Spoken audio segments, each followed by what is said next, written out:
Hello learners, welcome back to my YouTube channel Management by Miss Bushra.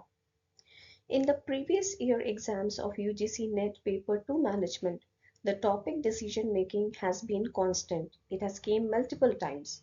And in this video, we are going to discuss the basics of decision making and previous year questions. And I'm sure after this lecture, you will be able to score full marks in this topic. So quickly, let us start with the lecture. First of all, we shall discuss why we are studying this topic. Why is decision making important? So, organization में हर manager को multiple time दिन में अ, एक दिन के अंदर या कई दिन में बहुत सारे छोटे बड़े डिसीजंस लेने होते हैं. Every manager is a decision maker. He or she has to take multiple decisions. But जो सक्सेस या फेलियर है ऑर्गेनाइजेशन की इट टोटली डिपेंड्स ऑन कैसा डिसीजन एक मैनेजर ने लिया है.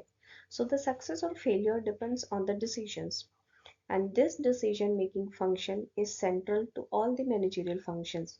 हमने जो भी मैनेजरियल फंक्शंस पढ़े planning organising staffing directing controlling सभी फंक्शंस को साइड में रखते हुए डिसीजन मेकिंग एक कोर और एक सेंट्रल फंक्शन है बिकॉज मैनेजर जिस तरीके का डिसीजन लेता है उससे ऑर्गेनाइजेशन बहुत ज़्यादा उसकी सक्सेस और फेलियर डिपेंड करती है.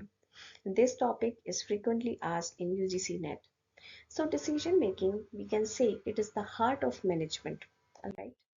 Now, coming to the meaning of decision. What actually is a decision? एक decision क्या होता है? हम अपनी लाइफ में, पर्सनल लाइफ में, डेली लाइफ में हर दिन छोटे से छोटे और बड़े से बड़े important decisions लेते हैं. Which college to choose, which school to choose, what subject to study first, what not to study, या क्या हमें टॉपिक्स छोड़ देने हैं what not to study, या किन मेन टॉपिक्स को हमें कवर करना है etcetera etcetera. So decision means choice. जब हम कोई कई सारे ऑप्शन में एक चॉइस कर रहे हैं तो हम क्या कर रहे हैं डिसीजन ले रहे हैं. It is the selection of one option and the rejection of other alternatives. बाकी बचे हुए जो हमारे पास ऑप्शन है हम उनको रिजेक्ट कर रहे हैं एंड वन बेस्ट ऑप्शन को चूज कर रहे हैं. That time we are making a decision. और क्यों हम लेते हैं डिसीजन? सो दैट हमारे जो भी ऑब्जेक्टिव्स हैं हम उन्हें अचीव कर पाए. ठीक है. So decision is not equivalent to guess. Guess करना डिसीजन लेना नहीं है. डिसीजन एक लॉजिकल चॉइस है जब हम अपने दिमाग का, इंट्यूशन का, इंटेलिजेंस का, एबिलिटीज का, कैपेबिलिटीज का, आईक्यू का यूज करते हुए एक चॉइस लेते हैं और एक बेस्ट ऑप्शन को चूज करते हैं और बाकी को रिजेक्ट करते हैं. Then we say we have taken a decision. All right. Now coming to the meaning of decision making. So decision making is the process of identifying a problem, identifying alternatives, choosing the best alternative to achieve organizational goals.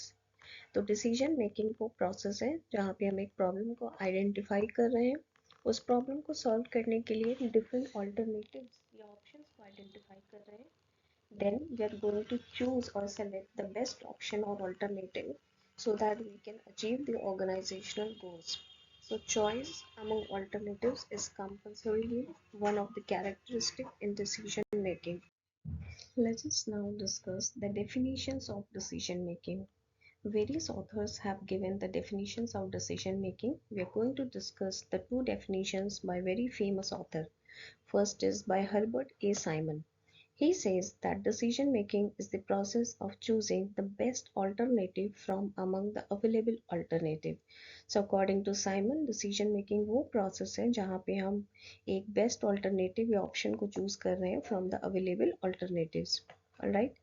Second definition is by Kuntz and O'Donnell. He says decision making is the selection of a course of action from among alternatives. ठीक है, दोनों ने एक ही बात कही है, बस wordings अलग है. So most important thinker for UGC net exam is Herbert Simon. इनका आपको नाम याद रखना है. बहुत सारे क्वेश्चंस भी वाईक्यू भी आए हैं. So we can also say जो most important contributor decision making topic में है वो है Herbert A Simon and kind of we can say he is the father of decision making. So remember his name. Coming to the concept of decision making. Decision making is not a single act. Alright. Decision making एक process है, systematic process है, कोई single activity नहीं है, जहाँ पे it involve thinking, हम सोच रहे हैं, एनालिसिस, बहुत सारी चीज़ें हम एनालाइज कर रहे हैं, and judgement. It affects the present and future performance. जिस तरीके के, जिस kind of decision we are going to take, it will definitely impact the performance of the organization presently, currently, and also in future. So it is a process, not an event, not a single act. All right. Coming to the characteristics of decision making. Decision making is goal oriented. Decision making क्यों कर रहे हैं? So that हमारा जो भी गोल है हम उसको अचीव कर पाए। Rational in nature, because decision लेते वक्त या चॉइस करते वक्त हम अपने दिमाग को यूज़ कर रहे हैं, हम अपने इंटेलिजेंस को यूज़ कर रहे हैं। Man is a rational animal and hence it is rational in nature. Choice among alternatives, we are choosing among the all the option available. Managerial responsibility, organisation में एक मैनेजर मल्टीपल डिसीजन लेता है तो इसकी responsibility है decision लेना, hence it is a managerial responsibility. Decision जब हम लेते हैं, डिसीजन मेकिंग जब हम करते हैं, there are lot of risk and uncertainty also involve. ऐसा नहीं है कि हम श्योरिटी से कह दें कि हमारा डिसीजन कल को सक्सेस ही प्रूव होगा। No, there is risk and uncertainty involve and it is a continuous process. जब तक एक ऑर्गेनाइजेशन एग्जिस्ट करेगा, हमें डेली कोई ना कोई छोटे बड़े important decisions, not so important decisions लेने होंगे, hence it's a continuous process. So let us discuss the decision making conditions which have came in the exams. This topic also has came in the exams. Quite important. So सबसे पहले हम बात करते हैं decision making condition का मतलब क्या होता है कि वो सारी situation या circumstances जहाँ पे हम जिसमें रह के हम एक decision को ले रहे हैं, उसे ही हम बोलते हैं decision making condition और situation. ठीक है।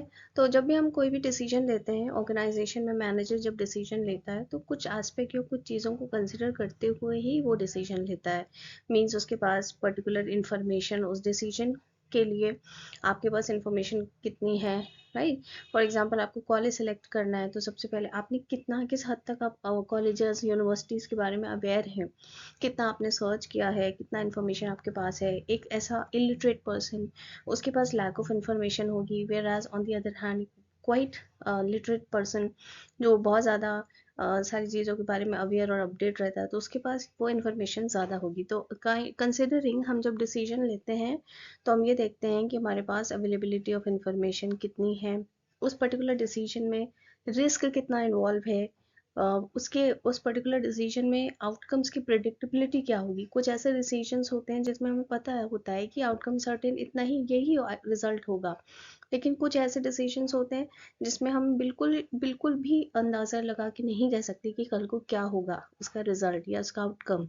कुछ ऐसे होते हैं जिसमें 50-50 होता है कि ऐसा भी हो सकता है या ऐसा भी हो सकता है। तो वो सिचुएशन या सर्कमस्टांसेस जिसमें वो डिसीजन लिया जा रहा है is what is known as decision making condition. और कंडीशन की हम बात करते हैं तो there are 3 types of conditions under which the decisions are taken. Number 1 is certainty, second is risk, and third आता है आपका अनसर्टेनिटी। तो डिसीजन मेकिंग अंडर सर्टेनिटी की बात करते हैं तो जहाँ पे हमारे पास इंफॉर्मेशन कंप्लीट अवेलेबल है, we have all the data, we have all the information related to that problem. ठीक है। तो जब हमारे पास सारी इंफॉर्मेशन और डेटा ऑलमोस्ट अवेलेबल होगा तो कहीं ना कहीं हमें पता है कि इसका रिजल्ट या आउटकम ये होगा। So we know the outcomes in advance and hence यहाँ पे जो रिस्क है वो नो रिस्क है या very little minimum risk. So that is decision making under certainty. तो यहाँ पे प्रोबेबिलिटी क्या हो जाएगी, 1 या 100%। ठीक है। सेकेंड आता है हमारा डिसीजन मेकिंग अंडर रिस्क। तो एक ऐसी सिचुएशन जहाँ पे हमारे पास जो डेटा या इन्फॉर्मेशन है वो कंप्लीट नहीं है, इनकम्प्लीट या पार्शियल इन्फॉर्मेशन अवेलेबल है, तो उसके जो आउटकम्स हैं, जो पॉसिबल आउटकम्स हैं वो मल्टीपल हो सकते हैं। ऐसा भी हो सकता है, ऐसा भी हो सकता है, ऐसा भी हो सकता है। और जो हमारी प्रोबेबिलिटी ऑफ आउटकम्स है वो नोन या एस्टिमेट, हम एस्टिमेट लगा सकते हैं बट कम्प्लीटली नोन नहीं है, तो यहाँ पे रिस्क इन्वॉल्व है। बट ऐसा नहीं है कि बिल्कुल ऐसा ही नेगेटिव होगा या बिल्कुल पॉजिटिव होगा, that is 50-50। So probability is neither equivalent to 1 और नीदर इक्विवेलेंट टू 0। ठीक है। थर्ड आता है डिसीजन मेकिंग अंडर अनसर्टेनिटी। ठीक है। तो जहाँ पे हमारे पास इंफॉर्मेशन या डेटा अवेलेबल बिल्कुल नहीं है, ठीक है, तो यहाँ पे जो आउटकम्स हो वो भी अनप्रडिक्टेबल होंगे। हम नहीं कह सकते कि कल को क्या होगा, we have no idea, we have no clue. तो probability can not be estimated, and यहाँ पे जो हाईएस्ट रिस्क है, जो मैक्सिमम रिस्क है, वो इसी सिचुएशन में है, ठीक है। और यहाँ पे जो डिसीजन लिए जाएंगे वो कम्प्लीटली जजमेंट और इंट्यूशन पे डिपेंडेंट होंगे, ठीक है। नाउ हम बात करते हैं प्रोसेस ऑफ डिसीजन मेकिंग की। तो डिसीजन मेकिंग का प्रोसेस जो है, again the same person who is very famous, very popular for decision making is Herbert A Simon. इन्होंने ही 7 स्टेप का प्रोसेस दिया है डिसीजन मेकिंग का, very important from exam point of view his name. So ये process क्या है, सबसे पहले आइडेंटिफिकेशन ऑफ प्रॉब्लम, सबसे पहले हम देखें कि प्रॉब्लम क्या है, आइडेंटिफाई करें प्रॉब्लम को, देन उस प्रॉब्लम पे हम रिसर्च करेंगे, तो डायग्नोसिस एंड एनालिसिस होगी, डीप एनालाइजिंग और डीपली स्टडिंग द प्रॉब्लम, ठीक है। फिर उस प्रॉब्लम को सॉल्व करने के लिए हम मल्टीपल ऑल्टरनेटिव्स डेवलप करेंगे, एवेल्यूएशन ऑफ ऑल्टरनेटिव। उन मल्टीपल ऑल्टरनेटिव्स में हम सारे ऑल्टरनेटिव्स का एवेल्यूएशन करेंगे, हर एस्पेक्ट, हर फैक्टर, हर पॉइंट ऑफ व्यू से हम जज करेंगे, एवेल्यूएट करेंगे।